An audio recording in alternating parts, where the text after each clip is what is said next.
Selamat pagi, selamat siang, selamat sore, selamat malam rekan-rekan semua. Perkenalkan, saya Yudhistira Permana. Saya adalah staf dari Departemen Ekonomika dan Bisnis Sekolah Vokasi UGM. Dalam kesempatan kali ini, saya akan mencoba untuk mempresentasikan hasil riset saya bersama koautor saya, yaitu Muhammad Rian Sanjaya, yang berjudul Nudging Green Preference Evidence from a Laboratory Experiment. Sebagai awalan, nudging adalah suatu hal yang cukup populer di 10 tahun, 15 tahun belakangan, yang mana nudging dianggap sebagai salah satu upaya untuk mendorong manusia, mendorong individu, agar individu tersebut bisa mengikuti sebuah kebijakan, sebuah arahan, ataupun hal yang diinginkan oleh si pembuat nudging.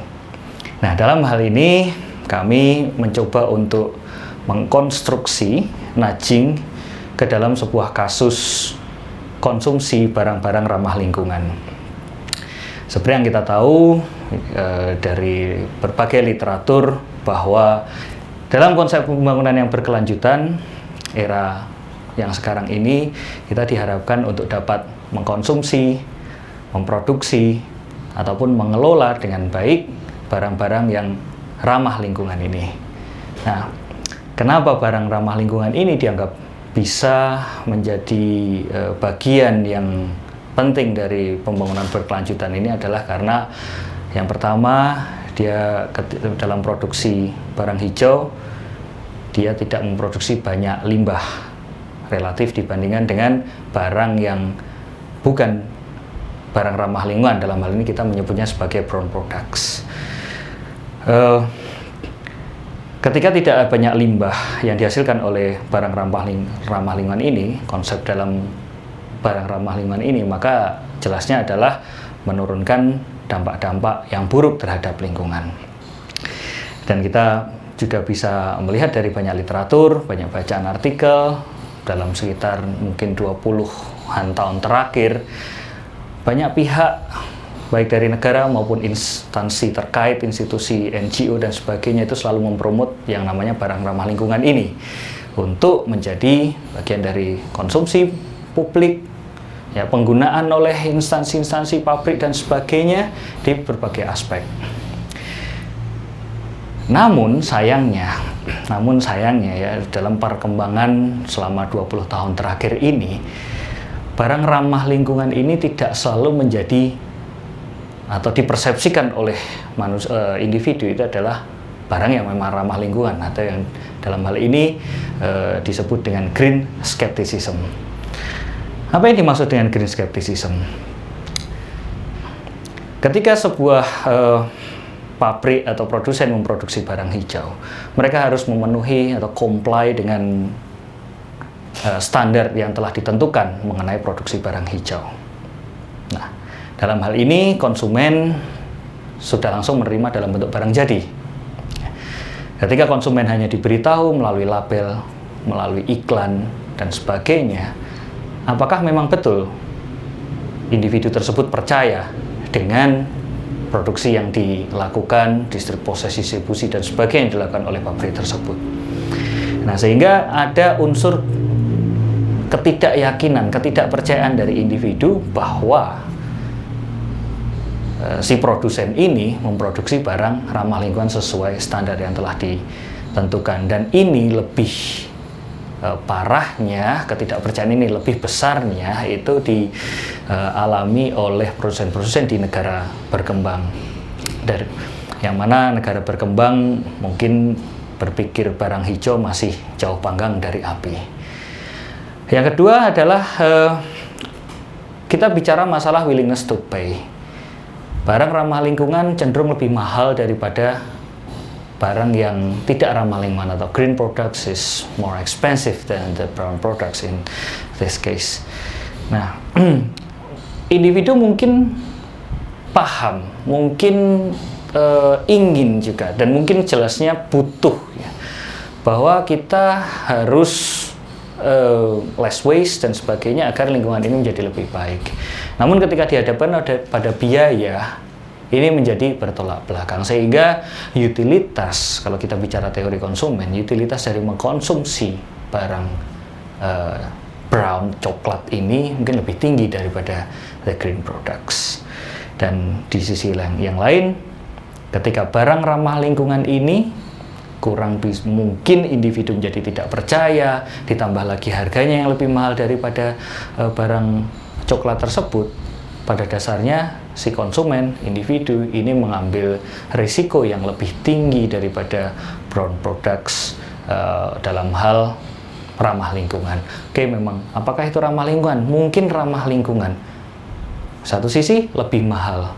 Ini tidak memberikan satu jawaban yang pasti apakah barang hijau ini betul-betul secara pasti betul-betul bisa ramah lingkungan. Di sisi lain dia harus membayar mahal untuk mengkonsumsi barang hijau relatif to brown products. Nah, dalam hal inilah kami mencoba untuk mengkonstruksi konsep nudge atau mendorong kepada individu agar mereka bisa lebih banyak mengkonsumsi barang hijau daripada barang brown.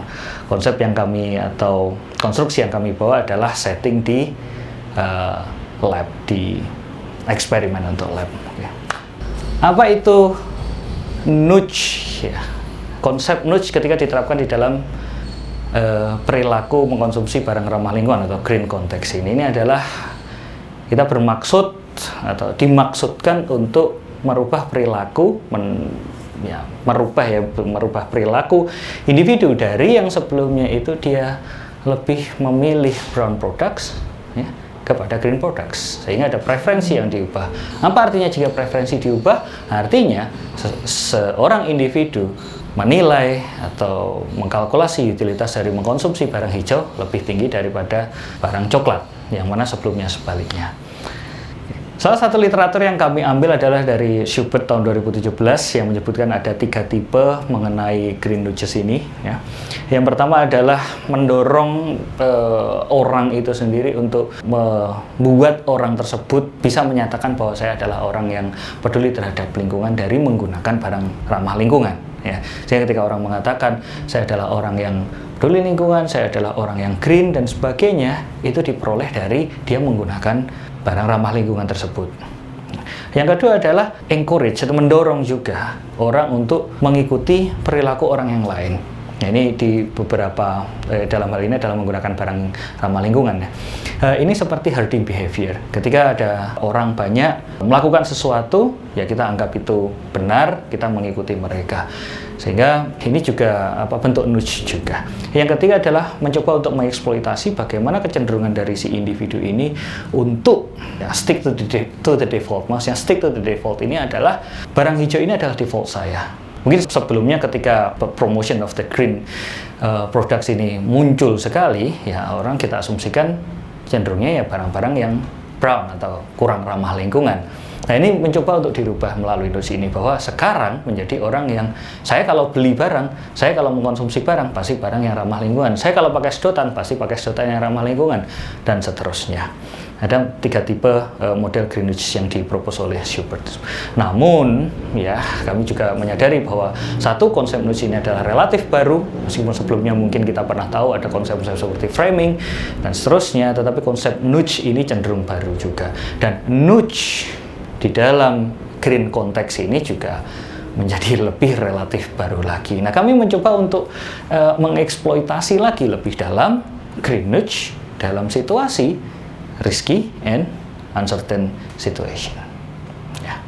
Kita akan mencoba untuk mempelajari bagaimana willingness to pay dari individu terhadap green products dengan situasi risky and uncertain, dan mencoba untuk mengeksplorasi bagaimana persepsi manusia pada green products ini. Next.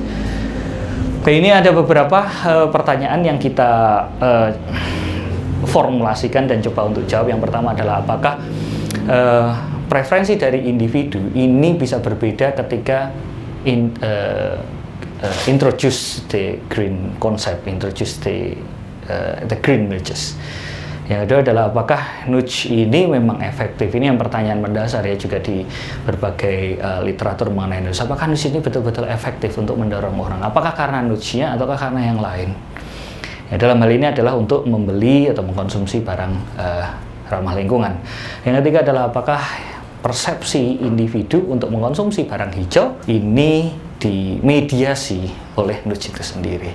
Yang keempat adalah apakah ada keterkaitan antara persepsi individu dengan willingness to pay, preferensi individu yang terkait dengan willingness to pay dalam hal ini adalah mengalokasikan barang yang alokasi yang lebih banyak untuk membeli barang hijau dengan parameter individu sesuai dengan teori ekonomi.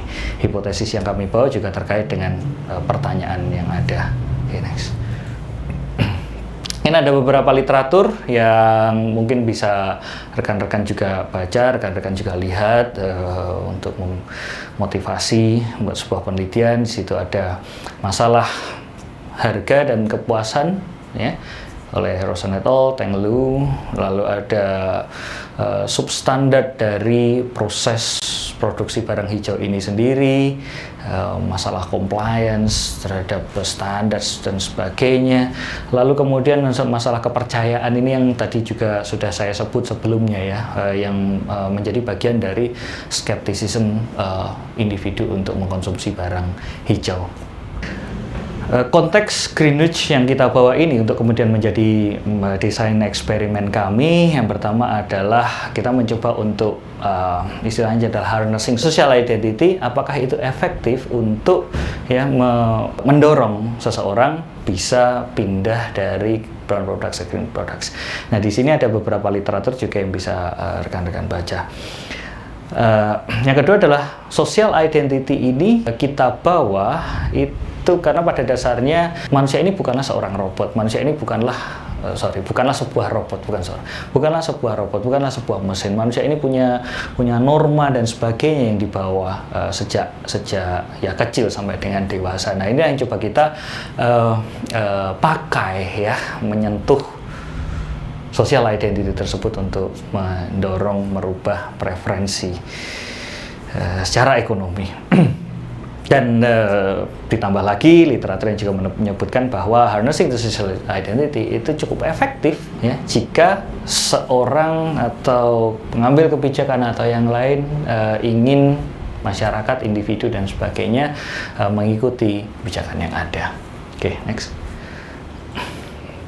Ya, ini ada garis besar dari studi kami.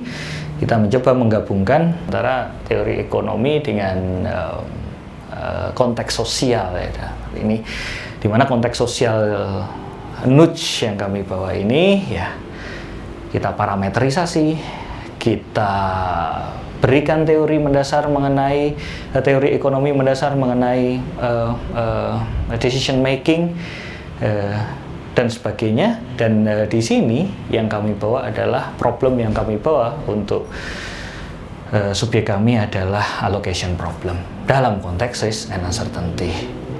Oke, kami ada dua tipe metode pengambilan data yang kami lakukan, yaitu lab eksperimen dan juga survei. Dimana survei ini kita lakukan setelah lab eksperimen. Oke, next. Oke, eksperimennya sendiri sebagai hal utama yang kami bawa di sini, ya, kita mencoba untuk membuat sebuah konteks lab di dalam kondisi pandemi ini salah satu hal yang sulit juga. Akhirnya kita membawanya menjadi eksperimen online. Kita membawa mahasiswa, bukan mahasiswa saja, ya, anggota dari UGM, member of UGM, termasuk ada staff juga di sana, ya, dengan total 156 subjek, di mana kami menginvite mereka melalui database yang kami miliki, dan kami merandomisasi subjek dari pool tersebut. Untuk konteks decision problem sendiri kita menggunakan gabungan, ya, kita mencoba menggabungkan antara multiple price list, the famous multiple price list by Holt and Lowry 2002, dan allocation problem. Allocation problem ini eksperimen lawas, ya, eksperimen jadul, di mana subjek memiliki token yang kita berikan. Jadi dia endowed dengan token sebesar T untuk bisa dialokasikan kepada barang green, barang hijau, kita sebut dengan goods G, brown products kita sebut dengan goods B, atau tidak ke keduanya, keep saja. Jadi endowment yang dimiliki ya di keep saja. Masing-masing barang, masing-masing produk, goods G, goods B, dia memiliki outcome, ya, yang mana utilitas dari outcome tersebut itu didapatkan pada hari kemudian atau bulan kemudian, ya. Kedua barang ini probabilistik, ya, outcome yang ada di kedua barang ini adalah probabilistik. Masing-masing outcome itu dikonsumsi tidak hari ini, tetapi hari atau bulan berikutnya. Kita set parameter di sana. Untuk parameter sendiri, baik ke outcome dari goods G, goods B, kapan dikonsumsinya itu predetermined dari kami eksperimenter. Ada 2 blok secara total dalam desain eksperimen yang kami bawa. Yang pertama adalah blok 1 adalah subjek mengalokasikan, ya. Di sini permasalahan yang subjek hadapi adalah dia harus mengalokasikan dari token yang dimiliki, token T yang dimiliki kepada barang G, goods G, atau menyimpannya saja, menyimpan token tersebut. Blok yang kedua adalah subjek mengalokasikan kepada goods G, goods B, atau menyimpannya saja. Mereka bebas mengalokasikan berapapun yang mereka mau, mereka suka, sesuai dengan apa yang mereka pikirkan dan mereka ingin dapatkan dari eksperimen ini. Dan di masing-masing blok, the first block and the second block itu memiliki 2 setup, yaitu setup risky and partial uncertainty. Oke, next. Seperti tadi yang saya sebutkan bahwa kita menggunakan gabungan antara allocation problem dan multiple price list dari Holt and Lowry untuk mengkonstruksi decision problem. Di sini untuk di sisi tabel goods G, goods B, list dan outcomes, mean of each goods itu adalah parameter yang kami bawa, yang kami pakai. Di masing-masing list tersebut, kalau kita lihat di situ ada X1G itu adalah outcome yang bisa diperoleh, outcome pertama yang bisa diperoleh jika si subjek memilih goods G. T1G adalah kapan menikmatinya, 6 di situ adalah 6 bulan, ya, kita menggunakan bulan. X2G itu adalah outcome pengali, angka pengali dari alokasi yang diberikan jika si subjek mengkonsumsi atau memilih mengalokasikan kepada goods G, dan T2G adalah waktu untuk mengkonsumsinya atau waktu untuk mendapatkannya. Goods B juga sama. Nah, di sini kami memiliki 5 list, ya, 1, 2, 3, 4, 5, di mana list ini sengaja kami buat dengan perbedaan rata-rata dari outcome yang ada di kedua barang tersebut. Di situ kita bisa lihat untuk list pertama, outcome means dari each goods adalah 1, ya, 1 kalinya, ya, 1,5 ditambah setengah dibagi 2. Cara menghitungnya sederhana seperti itu. Kedua, 3, 4, 5 juga sama. Nah, di masing-masing list ini kemudian kami membuat multiple price, ya, multiple price seperti yang ada di paper Holt Lowry. Bisa dilihat bagaimana konstruksinya. Tugas dari subjek di sini adalah mengalokasikan sesuai dengan blok yang di mana dia berada, yaitu dia dapat token T, mengalokasikan apakah akan memilih barang G, berapa alokasinya, memilih barang B, berapa alokasinya, atau menyimpan sendiri. Ada 2 setting di sini. Yang pertama adalah risky setup, yang kedua adalah partial uncertainty setup. Kalau risky setup, kita state clearly the probability to get each outcome of each goods, ya, standar seperti itu mulai dari 0 sampai dengan 1. Untuk partial uncertainty kita mengikuti setting dari paper dari Chu et al tahun 2017, di mana ada the known probabilities dan ada unknown probabilities. Di sini kita arbitrarily menggunakan known probability adalah sebesar 0,8, sehingga 0,2 probability-nya itu tidak diketahui. Dalam sisi ini yang 0,2 tidak diketahui ini bagaimana distribusinya, kita menggunakan paper dari Stacker et al tahun 2011 on how to generate the ambiguous number. Kita double the list in each setup. Jadi kita akan punya 10 list ya, 55, dan di masing-masing list kita punya kita membreakdown lagi menjadi multiple price list seperti Hot Lowry 2002, sehingga total kita punya 10 list di masing-masing setup risky, setup partial uncertainty di first block, double ya, 2. Di masing-masing list kita punya 11 decision problems in risky setup, 9 decision problems di partial uncertainty setup, sehingga total keseluruhan adalah sebenarnya seorang subjek ini menjawab 400 pertanyaan atau memberikan 400 decision di dalam eksperimen ini.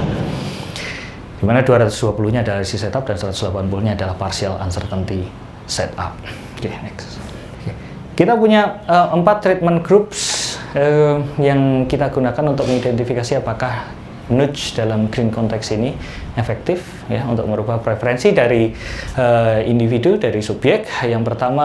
Grup yang pertama adalah mereka semua yang berada di grup ini tidak diberitahu apapun bagaimana cara memproduksi the goods G and goods B. Ya, tidak diberitahu. Plus juga mereka tidak didorong untuk mengkonsumsi goods G. Jadi ya sudah ada seperti ini, ada goods G, ada goods B, silahkan pilih. Nah, second group, mereka diberitahu hanya pada bagaimana memproduksi barang G dan juga barang B. Nah, grup ketiga, subjek yang ada di grup C itu diberitahu hanya bagaimana untuk memproduksi barang G dan barang B, serta mereka kita berikan semacam dorongan ya, ini yang tadi implementasi dari social identity yang sebelumnya saya sebutkan mengenai spesifik social identity, spesifik campaign untuk mendorong subjek mengkonsumsi barang G dan mengkonsumsi barang G daripada barang B. Bagaimana implementasinya akan saya jelaskan lebih lanjut. Grup keempat, orang yang ada di sana diberitahu pada bagaimana memproduksi barang G dan bagaimana memproduksi barang B, serta kita mengistilahkannya adalah neutral campaign untuk mendorong subjek mengkonsumsi barang G daripada barang B. Jadi implementasinya untuk grup 3 dan 4 ini kita membuat slogan, lalu membuat poster juga ya untuk mengkampanyekan mengkonsumsi barang G daripada barang B. Nah, ini adalah poster yang kita gunakan untuk grup ketiga dan grup keempat, di mana tipikal untuk soal gambar ya, di sini kami menggunakan tas ramah lingkungan. Nah, mungkin ini adalah salah satu kelemahan yang kami sadari sebetulnya dalam membuat online eksperimen ya di masa pandemi ini adalah kita tidak bisa menunjukkan the real barang ya, the real barang hijau atau barang ramah lingkungan ini kepada subjek. Ya, subjek sehingga mungkin tidak bisa menyentuhnya, tidak bisa merasakannya dan seterusnya, dan bahkan sebetulnya jika memungkinkan adalah outcome yang diperoleh dari subjek ini adalah dalam bentuk memang barang hijau sendiri ini. Tetapi itu adalah salah satu kelemahan dalam penelitian kami. Jadi ya karena masa pandemi ini kita tidak bisa bertemu secara luring. Balik lagi, grup gambar untuk grup 3 dan grup 4 sama ya, tipikalnya seperti itu. Ini kami ambil dari internet ya. Dan juga kita tanya ke beberapa rekan apakah ini betul-betul barang hijau representasinya ya. Yang berbeda adalah masalah teks, masalah slogan. Yang berbeda adalah teks, sekali lagi, di mana untuk grup ketiga kita mencoba untuk harnessing the social identity, menyentuh ya sebetulnya ini menyentuh aspek-aspek dari social identity. Bukan harness yang menyakiti ya, bukan, tapi ya mencoba untuk menyentuhnya itu dengan menggunakan slogan seperti Jogja hijau, Jogja rumah kita, dan seterusnya. Konteksnya adalah Jogja, kenapa? Karena subjek kami berasal dari Jogja, mungkin bukan asli Jogja, mungkin tidak lama berdomisili di Jogja, tapi ketika ini adalah konsekuensi ya, kami mengasumsikan juga bahwa ketika subjek kami berasal dari UGM, ya meskipun ini adalah online eksperimen, at least mereka merasa tahu, memiliki pengetahuan terhadap Yogyakarta. Dan ditambah lagi eksperimen yang kami lakukan ini adalah tahun 2020, pertengahan sekitar September 2020. Jadi beberapa mahasiswa yang ikut di dalam eksperimen ini, hanya sedikit sekali mahasiswa yang ikut dalam eksperimen ini yang belum pernah atau tidak pernah ke Jogja, tinggal di Jogja, ya menetap sebentar saja di Jogja. Semuanya yang kami tanyakan di dalam email invitasi dan juga survei adalah mereka pernah ke Jogja, tinggal di Jogja, ya, dan ya setidaknya beberapa lama, sehingga mengetahui atau memberikan rasa bagaimana sih Jogja ini kalau hijau, Jogja ini kalau bersih, dan seterusnya. Ini penting untuk mengkonstruksi ya eksperimen kami agar berhasil ketika kita nudge. Grup yang keempat adalah neutral campaign. Ya, neutral campaign sehari-hari mungkin kita lihat semua orang yang tinggal di belahan bumi ini pasti pernah mendengar Go Green, Save Earth dan sebagainya, tapi kita menggunakan bahasa Indonesia di sini. Yaitu aku bukan pengguna barang plastik, daur ulang aku yuk, Go Green, Save Earth, dan selamatkan bumi dari sampah. Oke, next. Untuk survei sendiri kita simple untuk surveinya. Ya, survei dilakukan setelah eksperimen selesai menggunakan 4 tipe untuk mengeksplorasi penggunaan barang ramah lingkungan ini, ya, yaitu pertama adalah daily use support untuk mengeksplorasi willingness to use green products in daily life. Itu adalah willingness, behavioral intention, willingness to pay, yang kedua adalah willingness to use, yang kedua adalah willingness to pay. Apa yang mereka rasakan, apa yang mereka suka tentang menggunakan barang hijau ini. Ketiga adalah risk perception. Ya, risk perception ini menurut Anda apakah barang hijau justru merusak lingkungan malahan. Keempat adalah belief and trust. Ya, jika Anda menggunakan barang hijau, apakah orang lain juga? Karena kita tahu ya, satu penggunaan barang hijau, saya di dunia ini hanya saya menggunakan barang hijau, orang lain tidak. Tetap ya lingkungan di dunia ini juga tidak akan baik juga ya, sehingga butuh collective action di sini. Oke, kita membuat skala Likert dengan 6 poin. Di mana yang poin ke-6 itu adalah tidak tahu. Oke, next. Oke, payment, ya ini salah satu hal yang sangat penting di dalam lab eksperimen. Kami memiliki prinsip di dalam payment ini adalah what you've done, what you get paid. Ya, jadi si subjek ini dibayar sesuai dengan respons preferensi yang mereka berikan di dalam eksperimen ini untuk menjaga agar mereka betul-betul serius dalam mengerjakan eksperimen. Kami menggunakan random incentive in decision problems to maintain the consistency in the preference, ya, di decision problem di eksperimen, dan fixed payment in the survey. Total payment adalah show up fee, kita berikan fee kepada mereka ketika mereka datang ke eksperimen kami, satu. Yang kedua adalah dari hasil eksperimen yang kita acak salah satu problems dari total 400 problem yang mereka lakukan, dan yang ketiga adalah dari survei. Dan subjek, karena kita menggunakan intertemporal choice di dalam setting eksperimen, barang bisa dinikmati atau outcome bisa dinikmati di X bulan setelahnya. Kami membuatnya sangat real di sini, di mana subjek sangat mungkin dibayar di kemudian hari sesuai dengan bulan yang tertera di dalam outcome yang menjadi basis dari pembayarannya. Oke, next. Oke, baik. Hal yang krusial lagi adalah ketika dalam analisis kita mencoba untuk mengelisitasi preferensi individu. Ya. Kita menggunakan allocation problems, ya, subjek mengalokasikan ke G, B, ataupun menyimpannya.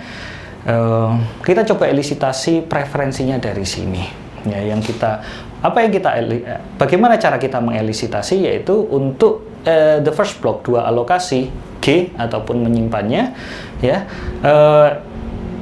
total utilitas adalah total utilitas dari mengkonsumsi barang G dan utilitas dari menyimpan atau memegang token yang diberikan.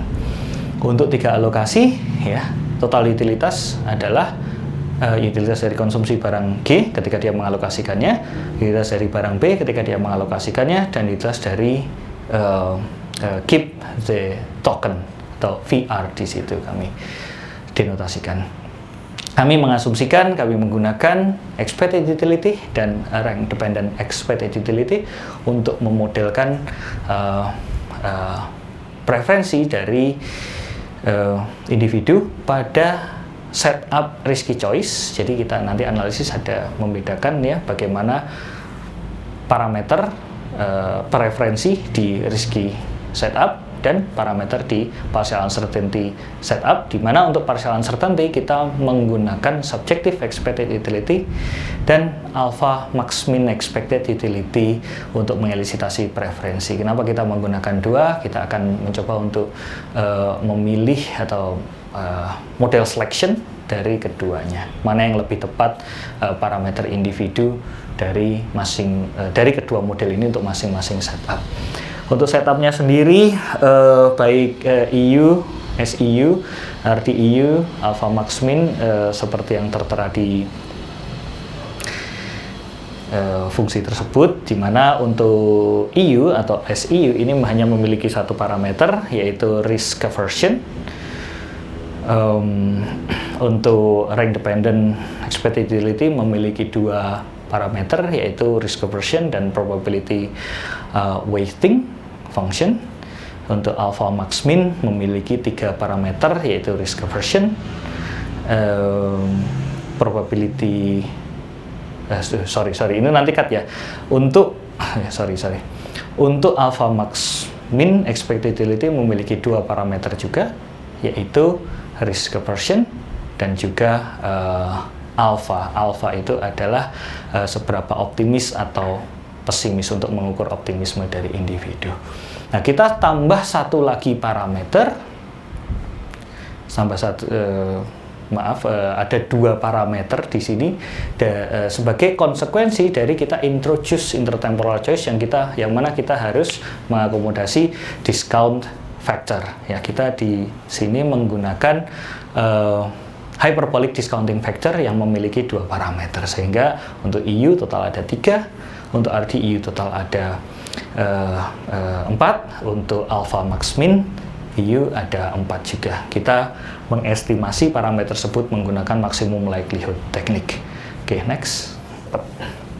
Oke, semua subjek adalah bagian dari UGM, staff maupun mahasiswa. Kita telah menggunakan 156 subjek yang dibagi ke dalam 4 treatment. Susunan subjek di masing-masing treatment adalah 37 untuk treatment 1, 36 untuk treatment 2, 42 untuk treatment 3, dan 41 untuk treatment 4. Kita juga mendapatkan ethical clearance. Invitation procedure adalah kita mengundang dari pool kita ada 100, ada beberapa ratus, mungkin sekitar 500 sampai 700 di dalam pool. Kita meng-email 100 pertama dalam rentang waktu sehari 2 hari, kita email lagi dan seterusnya. Ya, mereka kemudian kami tawarkan untuk bisa masuk atau ikut serta di dalam eksperimen ini sesuai dengan tanggal yang mereka mau. Dan seterusnya ya. Oke, next. Oke, baik. Ini adalah statistik dasar dari subjek yang kami dapatkan ya.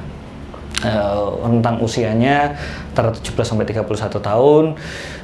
Rata-rata di usia 20, jadi relatif mereka masih muda, tetapi apart of that ya kita tidak terlalu mengeksplorasi lebih dalam usia muda dan sebagainya. Hampir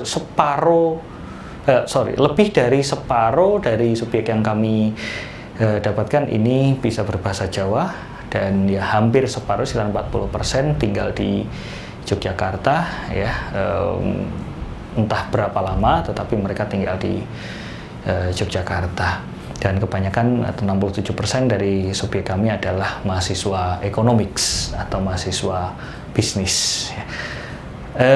Dari hasil tes ANOVA yang kami lakukan, simple test menunjukkan bahwa dari karakteristik tersebut, karakteristik yang ada di tabel ini, mereka tidak berbeda satu sama lain ya untuk keempat grup, untuk subjek yang kita bagi ke dalam 4 grup, kecuali usia dan the field of study.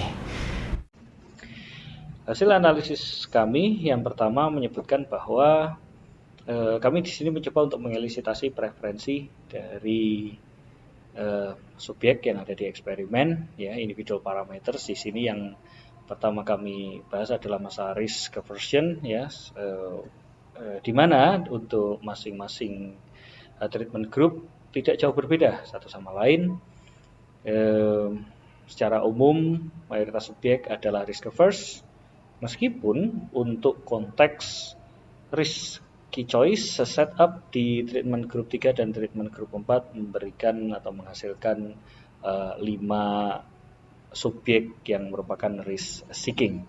Yang meskipun begitu kita memiliki gambaran di sini bahwa pada dasarnya nudge dengan green context ini tidak signifikan untuk merubah karakteristik dari orang tersebut, dari subjek yang ada di dalam eksperimen kami. Lebih spesifik lagi, kita juga melihat bahwa pada risky choice setup, RDEU lebih baik untuk menjelaskan perilaku pada 12, 15, 24, dan 14 subjek, yang mana artinya subjek-subjek tersebut mempersepsikan bahwa probability itu bukanlah sebuah linear function. Di sisi partial uncertainty setup, alpha max min EU lebih baik untuk menjelaskan 9, 17, 14, dan 11 subjek di masing-masing treatment group, yang artinya subjek-subjek tersebut cenderung antara lebih optimis atau lebih pesimis untuk mendapatkan the best outcome dalam situasi yang uncertainty. Kita tidak membahas lebih dalam apakah sifat mereka atau kecenderungan mereka adalah lebih optimis atau pesimis. Namun yang jelas mereka tidak optimism atau pesimism neutral. Di sini juga kita bisa melihat bahwa meskipun perbedaannya tidak signifikan, ya, antara treatment group 3 dengan treatment group 3 dan treatment group 4 dengan yang lain, utamanya adalah treatment group 1, ada 5 subjek yang risk seeking, di mana artinya subjek yang risk seeking itu cenderung mengkonsumsi atau mengalokasikan lebih banyak token untuk barang yang ramah lingkungan, seperti yang telah saya bahas sebelumnya. Kita mencoba untuk lebih dalam mengidentifikasi apakah memang nudge ini efektif untuk merubah karakteristik, ya. Yang kita lihat dari individual parameters di dalam teori, ada 3 parameters yang applicable untuk semua preference function yang kita gunakan, yaitu risk aversion, discount rate, dan discontinuity parameter. Kita menggunakan Wilcoxon test, ya, non-parametric, untuk menguji apakah ada perbedaan, ya, antara estimated parameters, ya, antar grup. Kita lihat hanya risk aversion pada setup risky choice, ya, di grup 3 serta discount rate pada situasi atau setup risky choice untuk treatment group 2 yang berbeda daripada treatment group 1 sebagai treatment group kontrol. Yang artinya di sini meskipun ada perbedaan, ya, 1 seperti ini atau 2 seperti ini, tapi kita tidak menemukan the strong statistical evidence, ya, bahwa ada perbedaan yang cukup signifikan, entah itu lebih less risk averse atau more risk averse untuk grup yang lain dibandingkan grup 1 ketika mereka being introduced dengan nudge yang tidak kuat, ya. Kami tidak bisa menyebutkan bahwa ya ternyata ada, meskipun ada perbedaan sedikit ini. Dalam hal ini artinya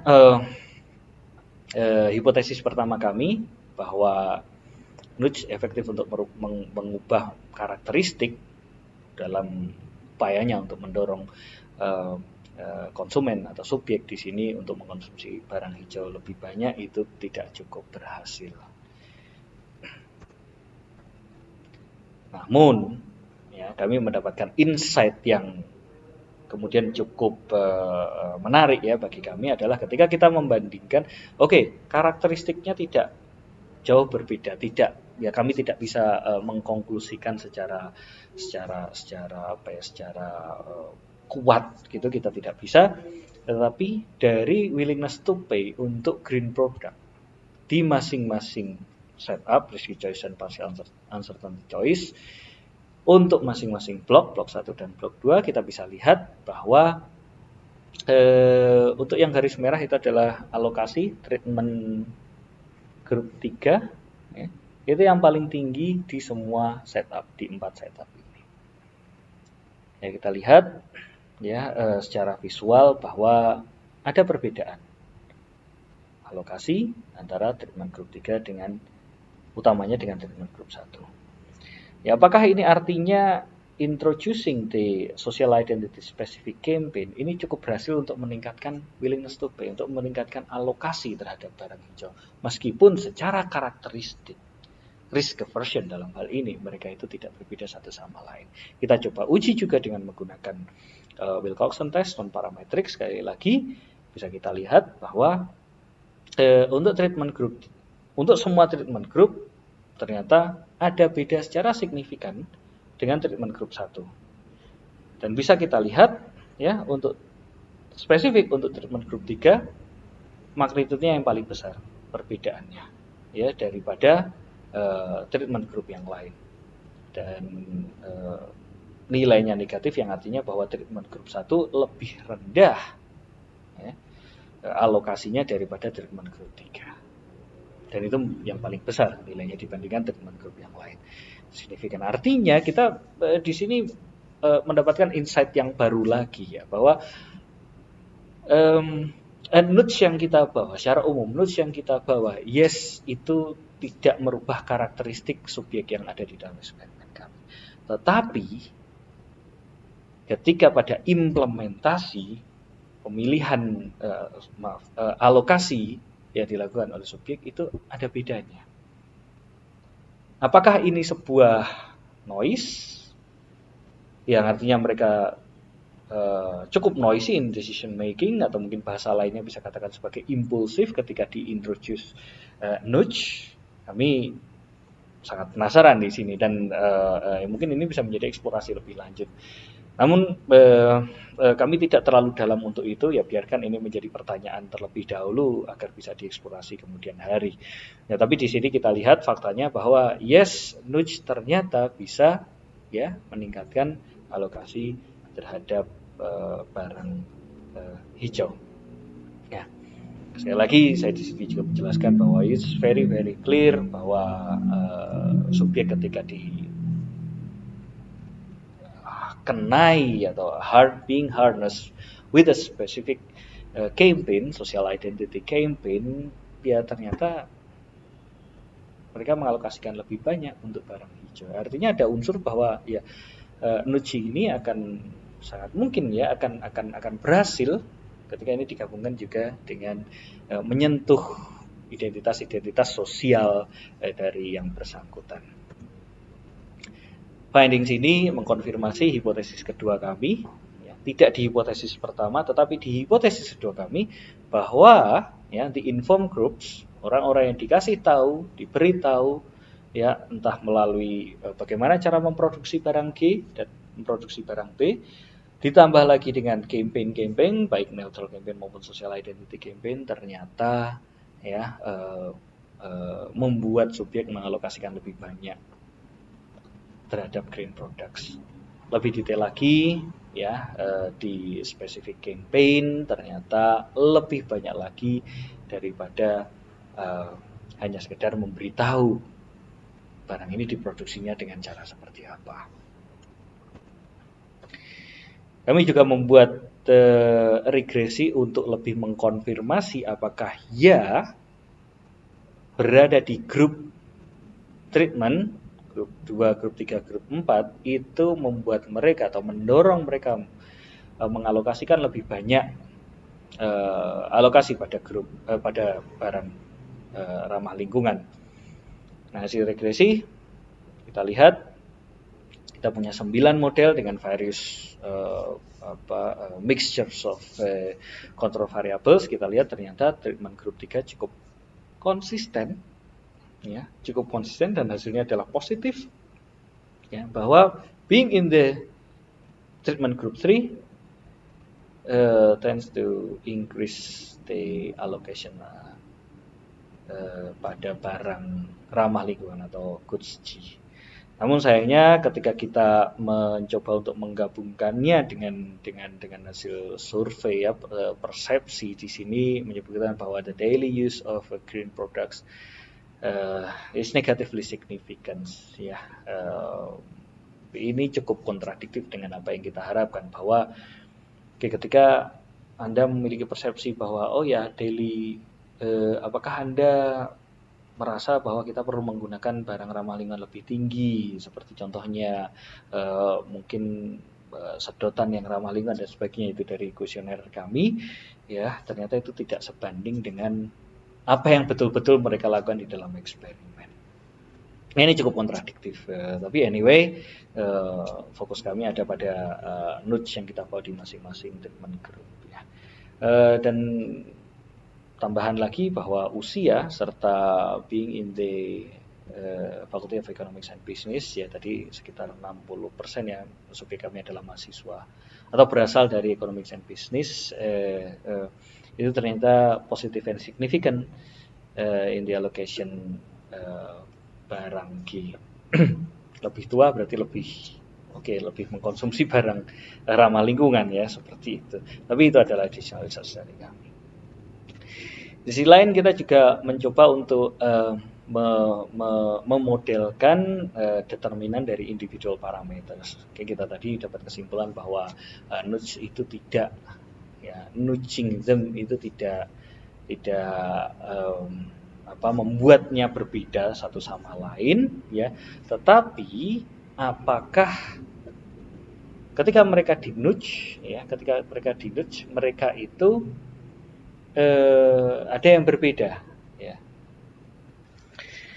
Kita juga mencoba untuk memodelkan determinan dari individual parameters yang telah kita elicit.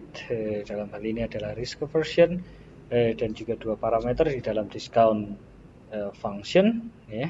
Kita lihat di sini hasilnya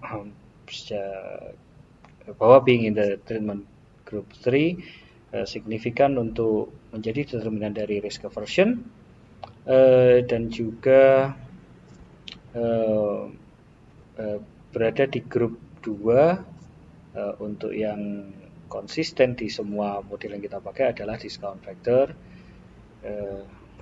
dengan hasil bahwa being in the treatment group 3 ketika mereka diekspos dengan informasi dan spesifik campaign nudge bisa significantly drive subject to be less risk averse daripada yang ada treatment group 1, ya. Meskipun kalau kita bandingkan secara melalui non-parametric test mereka tidak ada berbeda. Jadi di sini dapat kita simpulkan, ya, berada di grup 3 menentukan mereka untuk menjadi lebih risk averse, ya, tetapi itu bukan karakteristik yang greatly significant berbeda dengan treatment group 1.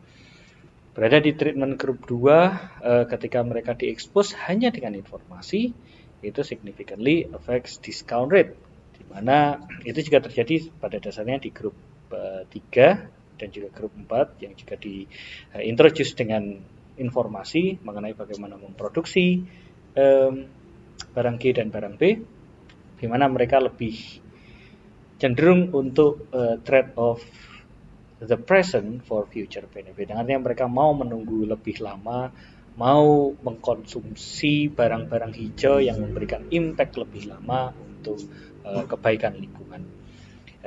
Hasil survei yang kita lakukan juga menyebutkan bahwa risk perception positively significant untuk menjadi determinan dari individual estimated risk aversion, yang menyebutkan bahwa di sini orang yang less risk averse atau subjek yang less risk averse itu cenderung setuju ya, sependapat menyebutkan bahwa yes, ada resiko, ada negatif risiko yang buruk dari mengkonsumsi brown products ya, sehingga mereka berpindah untuk mengkonsumsi barang hijau atau barang ramah lingkungan.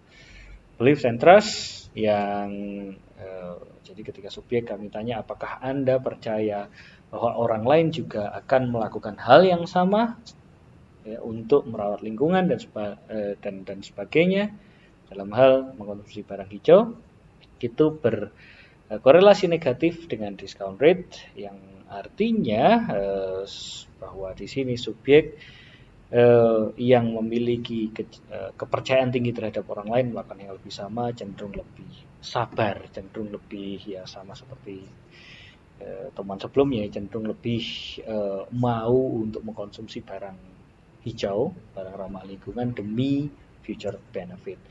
Dan dua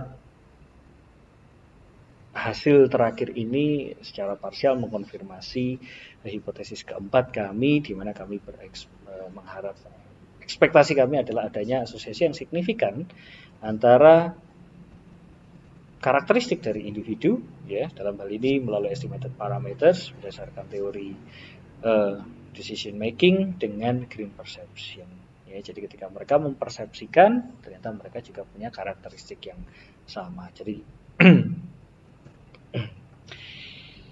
terakhir, discussion and conclusion adalah bahwa kami pikir bahwa paper yang kami berikan ini berkontribusi untuk lebih memahami efektivitas dari informasi dan nudge dalam konteks mendorong manusia, mendorong individu untuk mengkonsumsi lebih banyak barang yang ramah lingkungan.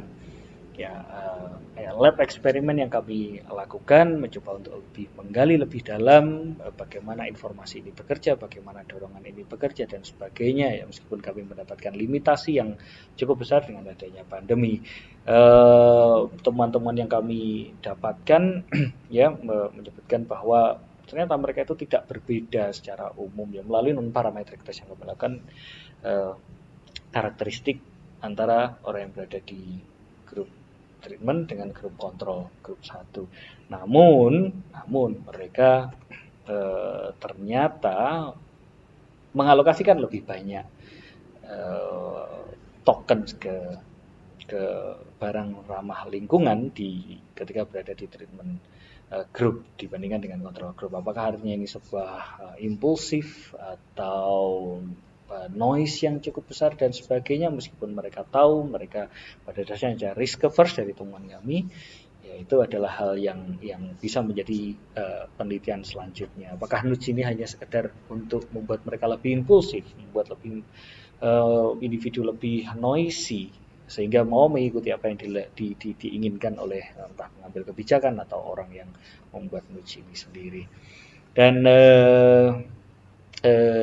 penelitian yang kami lakukan ini mengkonfirmasi ya bahwa harnessing the social identity itu cukup signifikan ya, bukan untuk sekali lagi bukan untuk merubah karakteristik seseorang, tetapi ya mungkin bahasa kami jelasnya perlu klarifikasi lebih lanjut adalah menjadikan mereka lebih impulsif, menjadikan lebih mungkin noisy di situ.